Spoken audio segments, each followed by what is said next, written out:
Assalamualaikum warahmatullahi wabarakatuh. Kembali lagi dengan saya Ustazah Maharani di pelajaran Pendidikan Pancasila dan Kewarganegaraan. Sebelum kita mulai belajar, ada baiknya kita mengucapkan Bismillahirrohmanirrohim dan membaca doa. Semoga ilmu yang kita dapatkan hari ini dapat berguna untuk kalian.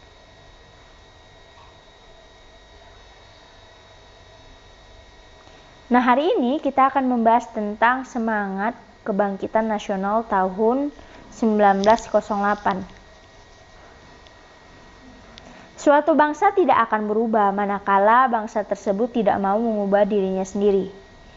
Bangsa Indonesia tidak mungkin menjadi bangsa yang bebas, merdeka seperti yang kalian rasakan saat ini, apabila tidak ada usaha untuk bangkit dan melepaskan diri dari penjajahan. Kesadaran bangsa Indonesia untuk bangkit dan tumbuh seiring lahirnya generasi muda, terdidik dan peduli terhadap kemerdekaan Indonesia. Penjajah Belanda dapat menguasai bangsa Indonesia dalam waktu yang lama, karena bangsa Indonesia mudah dipecah belah dan perjuangan yang dilakukan bangsa Indonesia masih bersifat kedaerahan. Budi Utomo sebagai organisasi nasional pertama meletakkan semangat kebangkitan nasional bagi perjuangan bangsa Indonesia dalam meraih kemerdekaan. Begitu pentingnya kita memahami dan meneruskan nilai-nilai kebangkitan nasional tahun 1908. Dalam bab ini, kalian akan mempelajari dan membangun semangat kebangkitan nasional tahun 1908. Pada gilirannya, kalian dapat menjadi generasi penerus yang dapat menunjukkan semangat kebangkitan nasional. Nah, itu dia tadi. Selanjutnya kita akan membahas kondisi bangsa Indonesia sebelum tahun 1908. Rusaknya ekonomi Eropa akibat peperangan dan berkembangnya teknologi pelayaran pada abad ke-15 menyebabkan negara-negara di Eropa melakukan ekspedisi untuk mencari sumber-sumber ekonomi baru ke seluruh dunia. Ekspedisi ini banyak menemukan sumber ekonomi dan lahan baru untuk dilakukannya perdagangan. Ternyata, bangsa Eropa tidak hanya melakukan perdagangan, melainkan langsung menguasai dan menjajah negara-negara yang mereka anggap baru diketemukan. Awal mulanya, penjajahan Belanda di Indonesia dimulai sejak didirikannya Verenigde Oost-Indische Companies atau VOC pada tanggal 20 Maret 1602. Sejak VOC berdiri, dimulailah berbagai bentuk kekerasan yang menimpa rakyat Indonesia. Penderitaan rakyat Indonesia terjadi dalam berbagai segi kehidupan. Dari berbagai daerah, VOC melakukan tindakan dengan melaksanakan politik divide et impera atau adu domba, yaitu saling mengadu domba antara kerajaan yang satu dengan kerajaan yang lain, atau mengadu domba di dalam kerajaan itu sendiri. Politik adu domba makin melemahkan kerajaan-kerajaan di Indonesia dan merusak seluruh sendi kehidupan masyarakat. Bangsa Indonesia makin menderita ketika The Andals tahun 1808 hingga 1811 berkuasa. Upaya kerja paksa atau rodi guna membangun jalan sepanjang Pulau Jawa Anyar Panarukan untuk kepentingan militer membuat rakyat makin menderita. Penderitaan berlanjut karena Belanda kemudian menerapkan kultur stelsel atau tanam paksa.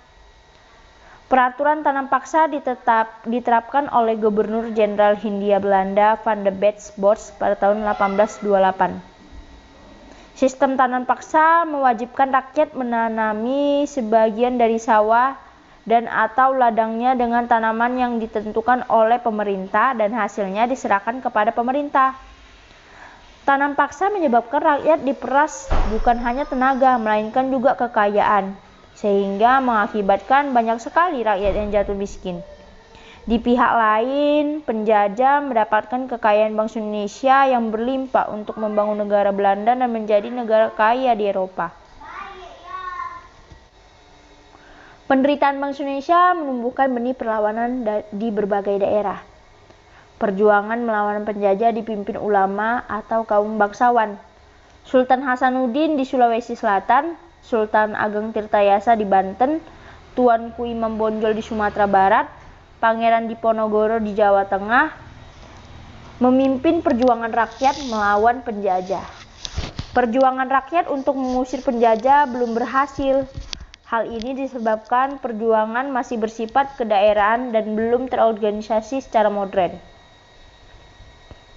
Penderitaan yang dialami bangsa Indonesia menyadarkan beberapa orang Belanda yang tinggal atau pernah tinggal di Indonesia, di antaranya Baron van Houvel, Edward de Westdekker, dan M.R. van Deventer. Edward de Westdekker terkenal dengan nama samaran Multatuli menulis buku Max Havelaar pada tahun 1860. Buku ini menggambarkan bagaimana penderitaan rakyat Lebak, Banten akibat penjajahan Belanda. Mr. van Deventer mengusulkan agar pemerintah Belanda menerapkan politik balas budi atau ethische politics. Politik balas budi ini terdiri dari 3 program, yaitu edukasi, transmigrasi, dan irigasi. Atas desakan berbagai pihak, akhirnya pemerintah Belanda menerapkan politik balas budi.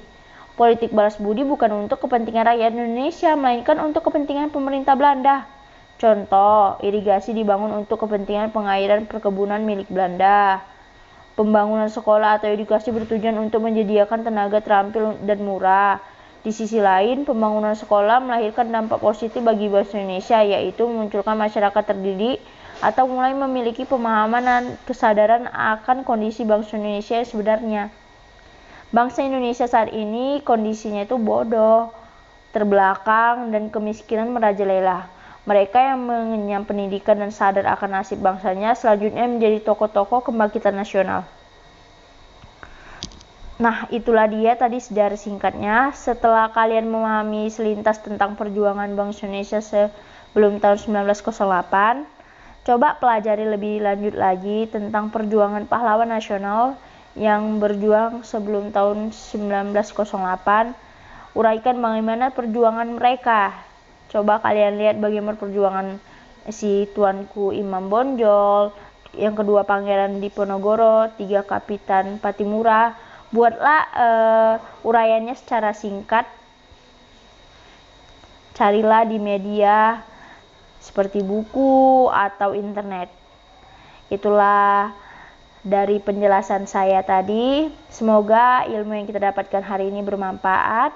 Assalamualaikum warahmatullahi wabarakatuh.